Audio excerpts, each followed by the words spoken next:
Olá, tudo bem? Bem-vindo à nossa 8ª aula de Contabilidade Industrial.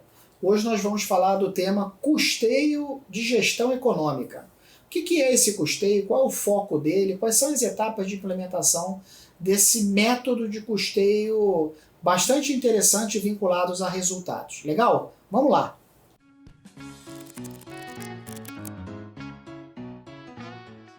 Você vai me perguntar, custeio de gestão econômica baseado em resultado? Eu nunca escutei sobre esse custeio. Pois é uma forma de custeio mais estratégico, menos operacional e mais estratégico. Ela é muito utilizada em grandes empresas, onde elas, além dos outros métodos de custeio que nós tratamos nos nossos materiais anteriores, então não deixe de visitar para a gente entender melhor cada tipo de custeamento. Aqui é uma visão mais estratégica, onde o objetivo não é garantir se o departamento é eficaz ou não é eficaz, não é garantir se a atividade está sendo desenvolvida de forma econômica ou não econômica, e sim o resultado daquele departamento.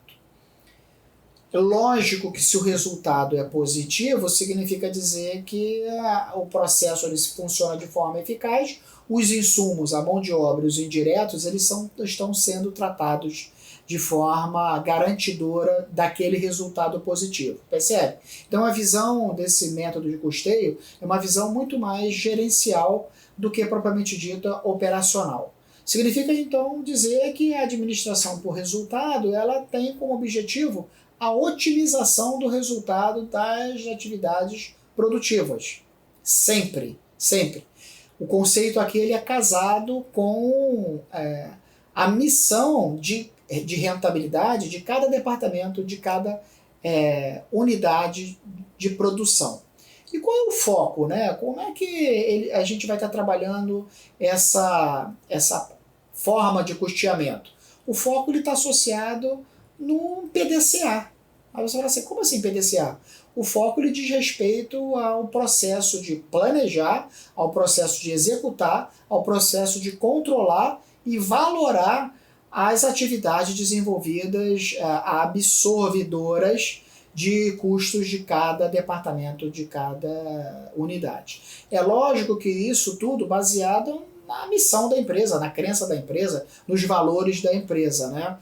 Não necessariamente a empresa ela tem ali o objetivo final dela é gerar rentabilidade, mas essa rentabilidade muitas das vezes ela pode se comportar quer de forma agressiva, quer de forma comedida, quer de forma a produzir o lucro para esse lucro ser distribuído. Enfim, cada empresa tem a sua peculiaridade, a sua particularidade. O objetivo aqui é a gente entender um pouco do que diz respeito à aplicação dessa forma de gerir custos de forma econômica voltada para resultado. Aí você vai me perguntar, como é que a gente mensura, né? Quais os critérios de mensuração, de rentabilização? Indicadores. Indicadores é onde eu meço a eficácia da empresa. Indicadores é onde eu meço a geração de lucro de cada departamento. Indicadores é onde eu meço a capacidade de gestão de cada profissional, gestor ali, responsável pelo processo de departamento, né, de processo de gestão de cada departamento. Então, essa associação é que vai me permitir medir de forma eficaz e aplicar de forma eficaz esse conceito de gestão econômica. O que ela busca identificar? Né? Ela busca identificar a atividade de cada departamento. A pessoa fala assim, poxa, mas a atividade nós não tratamos lá no conceito de target costing, né? Não deixe de olhar lá o slide anterior, o material anterior, a videoaula anterior, porque trata de target costing, a gente não fala efetivamente de atividade, só que aquela atividade lá, ela absorve os custos. A atividade dentro do conceito de gestão econômica, do custeamento por gestão econômica, ela não só absorve os custos, mas os resultados, a receita daquele departamento. O que aquele departamento produz de resultado para garantir, para contribuir com o resultado final da empresa? Aí você vai me dizer assim, mas existem departamentos que não produzem receita, não produzem, só o departamento de venda que efetivamente gera receita para a empresa. Não necessariamente. Não necessariamente. O exercício aqui é eu buscar, através da percepção de cada atividade, aquele departamento, mesmo de produção, se ele trabalha de forma econômica, se ele trabalha dentro do orçamento que foi estabelecido para ele, se ele trabalha dentro de todo o resultado desenhado previamente para ele. E depois eu comparo esse resultado desenhado com o resultado realizado, para julgar se aquele departamento, se aquela atividade ela está produzindo riqueza econômica ou não, se ela está gerando resultado econômico ou não. Para isso, então, eu preciso ter claramente na minha cabeça o plano estratégico do negócio. Aqui, mais do que nunca, o contador industrial ele precisa estar casado com o business plan como forma de ter, ser e fazer o link entre esse plano estratégico e a área de produção. Para que isso dê certo, para que isso ocorra, eu preciso definir algumas diretrizes básicas. Que diretrizes são essas? E aí a gente começa a falar a linguagem dos custos. Eu estou compartilhando aqui com você na tela e de uma forma assim, bem tranquila, é importante que você entenda cada parágrafo desse, cada conceito desse. No método de gestão econômica, os custos fixos eles são considerados aqui gastos estruturais e não há rateio de custos indiretos. Olha que interessante. Eu não falo dos custos indiretos e os custos fixos eles são tratados dentro da minha estrutura de cada departamento, de cada atividade. Os ativos eles são avaliados, os ativos produzidos, né? O ativo é o que produz a riqueza, né? O estoque é o que produz a riqueza, né? Uma vez produzido o estoque, quando ele é comercializado, a diferença de todos os custos associados e essa rentabilidade, riqueza que é incorporada. Dentro desse conceito de gestão econômica, eu meço o meu estoque pelo potencial de benefício de resultado futuro dele. Eu não valoro o meu estoque pelo valor atual. Eu considero o valor atual sim, mas eu faço a projeção, aquela projeção matemática, né, financeira, a projeção dos ganhos futuros corrigidos na linha do tempo. Eu trago a valor presente, e aqui eu estou falando do conceito contábil do goodwill, né? Eu trago a valor presente essa rentabilidade de ganhos futuros quando da venda do meu estoque. No momento que eu faço isso, eu tenho hoje a capacidade de produção de riqueza real dos meus estoques.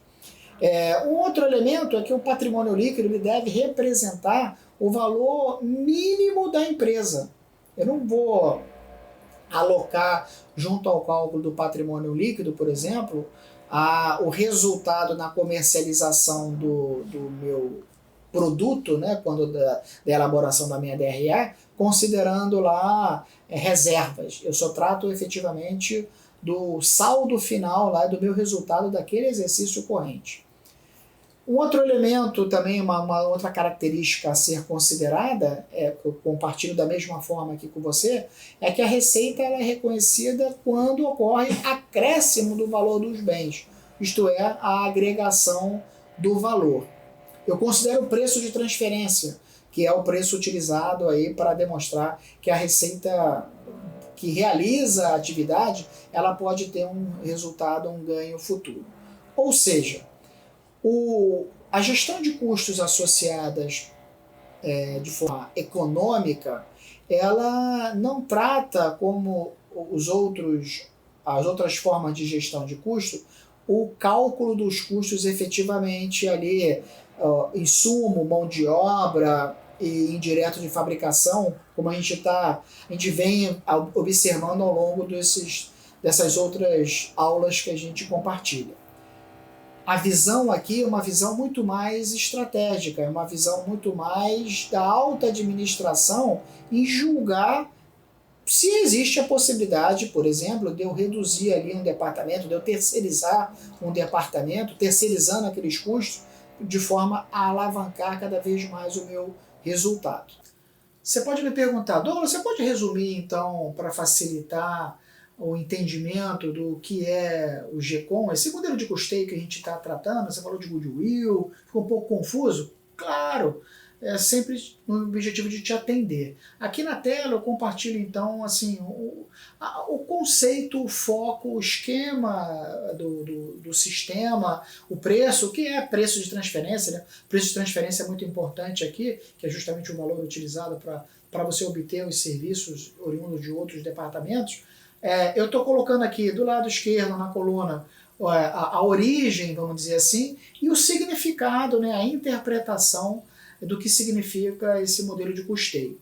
Vou fazer aqui os primeiros, depois você lê com calma, para você entender. Mas qual é o foco, né, desse modelo de custeio? O foco, assim como o sistema por atividades, aqui também é por atividade. Só que ele tem um tratamento diferente do sistema de custeio ABC. O tratamento da atividade, qual é? É por centro de custo, considerando sempre o método de custeio direto. Ele não trata do custeio indireto, né?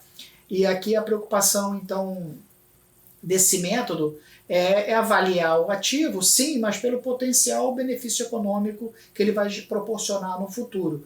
Daí o conceito do goodwill. E além disso, quando a gente trata do preço de transferência, a gente deve considerar sempre utilizar esse preço de transferência para você obter um valor do produto ou daquele serviço transferido de uma atividade para outra. Esse que é o objetivo maior. Vamos traduzir isso em números, né, para facilitar aí a interpretação e a solidificação de tudo isso que a gente tratou a respeito do tema. Vamos fazer de uma forma bem devagar, bem tranquila, de uma empresa, de certa forma, de uma atividade econômica que a gente conhece. Vamos falar de um escritório de contabilidade que aplica esse modelo para medir junto ao cliente A quanto que ele vai repassar de custos indiretos para aquele cliente A, considerando as premissas que a gente está trazendo na tela para você. Então a primeira tabela aqui, eu preciso te dar, estou destacando aqui de uma forma bem tranquila. Esse escritório de contabilidade, ele desenvolve atividades na área contábil, na área fiscal e na área de pessoal. E ele tem ali uma tonelada de custos indiretos a serem alocados aos seus respectivos clientes. Destacando sempre, isso é importante, é o conceito do custo, que a mão de obra, né, estou botando aqui, vamos ler junto, a mão de obra é considerada custo fixo e só é identificável a área não sendo apropriado ao produto e ao cliente. Então a mão de obra direta ali, eu aloco ela exclusivamente ao meu negócio e não ao meu cliente. O que eu vou alocar ao cliente é os custos indiretos de fabricação.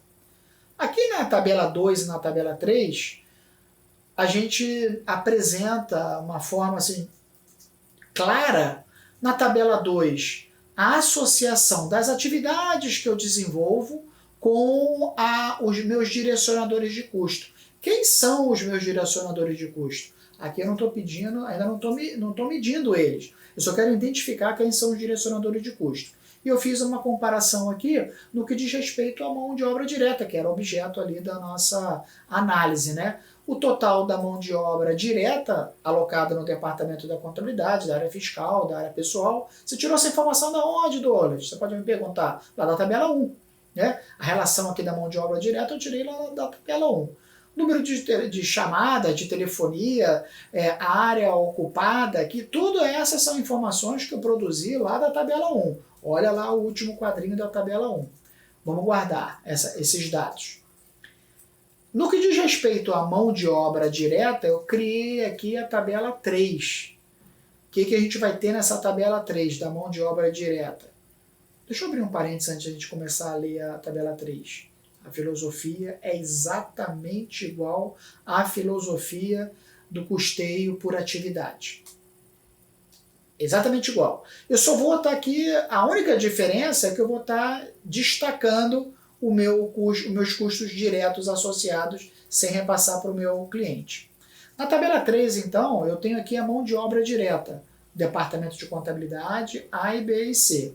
O total, de onde se tirou esse custo total da mão de obra? Da tabela 1. Lá na tabela 1 que vai ter lá, eu peguei a linha da contabilidade, a linha do departamento fiscal e a linha do departamento pessoal. E o total de horas de cada departamento desse? É o meu direcionador de custo. Eu pedi lá a pessoa dos recursos humanos, ela me disse quantas horas foram gastas em cada departamento na área de produção, e aí eu estou utilizando esse total de mão de obra para identificar o meu custo. Lembre-se que é importante na contabilidade de custos, né? E consequentemente na contabilidade industrial, eu identificar a unidade. Como é que eu identifico a unidade? Eu divido o meu total da mão de obra pelo total do custo da mão de obra pelo total de horas produtivas. Eu vou ter o valor da minha hora. Vamos guardar essa informação extremamente importante, que aqui a gente está segregando por a relação hora trabalhada da mão de obra direta. Olha o que eu botei aqui embaixo. Vamos ler junto. Os custos diretos serão alocados, apropriados diretamente ao cliente. Assim, os gastos com a mão de obra direta são alocados ao cliente, devido à existência de apontamentos que registram o número de horas consumidas por cada cliente. Aqui a gente está falando de uma prática muito comum em quem presta serviço, que é o time sheet, é o controle de horas. O advogado tem isso, o auditor tem isso, o contador também o deveria ter. Se eu tenho uma jornada de trabalho de 8, 10 horas por dia, eu preciso identificar e alocar aquela jornada de trabalho a cada cliente que eu estou produzindo, é o que ele está dizendo aqui. Então, se eu tenho ali uma relação de hora trabalhada, essa mão de obra direta, ela vai efetivamente ser alocada lá aos meus queridos clientes. Na tabela 4 aqui, eu tenho aqui um determinado cliente A. Né? Nós vamos pegar todos os clientes, vamos escolher aqui um determinado cliente. E esse cliente A, ele consumiu, na primeira coluna aqui, as horas tanto de contabilidade, quanto da área fiscal, quanto da área de pessoal. Ora, se eu tenho o valor do profissional que atendeu a esse cliente em cada departamento, é só eu multiplicar, então, a quantidade de horas consumidas por esse cliente pelas horas, pelo custo da hora. Então, se eu multiplicar o total ali, por exemplo, da contabilidade, 120 por R$ 4,69 a hora, eu vou ter aqui um total de mão de obra de R$ 562,50 alocada à contabilidade referente aos serviços prestados por esse cliente. Legal? Relacionei o que é mão de obra direta, o que é mão de obra indireta, identifiquei meus direcionadores de custo, identifiquei, estou considerando pelo peso da mão de obra direta, então identifiquei o custo da mão de obra direta e agora estou fazendo uma correlação desse custo de mão de obra direta com o meu cliente. Guardei essas informações. Vamos botar aqui algumas observações, né, para a gente compor receita. Vamos agora comprar o preço de transferência, que é o cara, né? É o cara aqui da gestão econômica. É necessário definir o preço, vamos ler junto, necessário definir o preço que as áreas fiscal e pessoal irão cobrar da contabilidade, pelos serviços prestados pelo cliente A. Preço de transferência de quê? Preço de transferência da área fiscal para a área de contabilidade, da área pessoal para a área de contabilidade. Mas por que você está fazendo isso? Porque é a área de contabilidade que vai estar absorvendo todo esse custo, como a gente combinou. Supondo que o preço será o menor preço do mercado das atividades fiscal e de pessoal, que é R$ 400 e R$ 500 respectivamente. Então aqui, vamos imaginar que o preço de receita, né, o faturamento do mercado dessas duas serviços prestados é R$ 400 e R$ 500 respectivamente. Esses representam os preços que vão ser transferidos para o departamento de contabilidade. Respira, o que eu produzo de resultado? Estou compartilhando com você aqui na tela. Receita operacional menor do que o preço de mercado, foi o que eu te dei essa informação, R$ 400. Custo da mão de obra direta da área fiscal. Aqui eu tenho que montar da área fiscal e da área pessoal. Eu tenho que identificar esses preços de transferência porque eu vou alocar eles à minha contabilidade. Da onde que eu tiro o custo da mão de obra da atividade fiscal? Botei aqui do lado para te facilitar, lá da tabela 4. Da onde que eu tiro o custo fixo, né, da atividade fiscal, no caso representado pelo aluguel do software? Da tabela 1. Da onde que eu tiro a minha receita operacional menor do que o preço de mercado? Aí eu te dei essa informação na lâmina anterior, que foi R$500, referente às atividades de pessoal. Da onde que eu tiro a minha mão de obra direto das atividades, referente à atividade de pessoal? Da tabela 4. Da onde que eu tiro meu custo fixo da área de pessoal? Da tabela 1. Eu estou montando aqui o meu resultado. A receita operacional aqui é a receita de contrato que eu tenho com esse cliente. Eu estou estabelecendo aqui R$6.500 por mês, né? Um valor que eu preciso te dar para você estruturar as suas informações. O custo direto, como é que eu vou montar esse custo direto? É a minha mão de obra direta mais o meu preço de transferência, como a gente falou. E aqui no caso, esse preço de transferência, somando junto com o custo direto, eu vou ter R$1.462,50. Vamos guardar essa informação. O custo fixo da contabilidade foi dado lá na tabela 1, então eu preciso, para montar minha DRE ao final, preciso das receitas, dos custos diretos, dos custos indiretos, para formar o meu resultado, meu ganho operacional lá. E aqui é um conceito que a gente tratou sobre o custeio econômico, esse método de gestão econômica, que eu expurgo aqueles custos não identificados. Como assim custo não identificado? Custo de telefonia, custo de material de expediente, custo de material de escritório, que são as despesas, né? Isso tudo eu deixo segregado, porque isso são gastos que não estão diretamente ligados à minha atividade operacional. Despesas. Aqui no total tem 20 mil. A última tabela, né, a grande tabela, eu vou compilar aqui, vou montar aqui a minha DRE, considerando a receita da atividade fiscal, receita da atividade pessoal, receita da atividade contábil, somo tudo, desconto os custos inerentes, eu vou ter ali a minha margem de contribuição. Essa margem de contribuição vai ser o meu resultado final, no caso do cliente A, que aqui a gente visualiza 5.400 e pouco, distribuindo todos os custos que eu tenho para esse cliente. A diferença, as setinhas aqui, para te facilitar e para você entender de uma forma clara, é quando você for fazer uma associação da entrada. Todas essas informações que estão destacadas são informações que eu obtive das tabelas. E esses outros clientes aqui, Douglas, eu botei um valor hipotético aqui para montar a compilação da carteira aí da nossa empresa, né? Mas o importante aqui é a gente identificar a relação do cliente A. Como que a gente vai distribuir esses dados junto ao cliente A. Legal? Um outro tópico que eu destaco, lá na penúltima linha, custos não identificados. Aí você vai pegar, vai arrancar o cabelo e falar, por que é isso? As despesas. Lembra dos 20 mil? Eles são alocados aqui. Então, 5 mil da rentabilidade do cliente A, mais 25 da rentabilidade do cliente B, eu vou ter o meu total ali de rentabilidade deduzido desses custos não identificados, eu tenho um ganho final ali de R$9.000. É o que a gente está colocando. Legal? Eu espero que você tenha entendido, então, esse conceito de gestão econômica, essa forma de custeio e quais são as etapas do processo de implementação que se faz presente para cada uma delas. Show?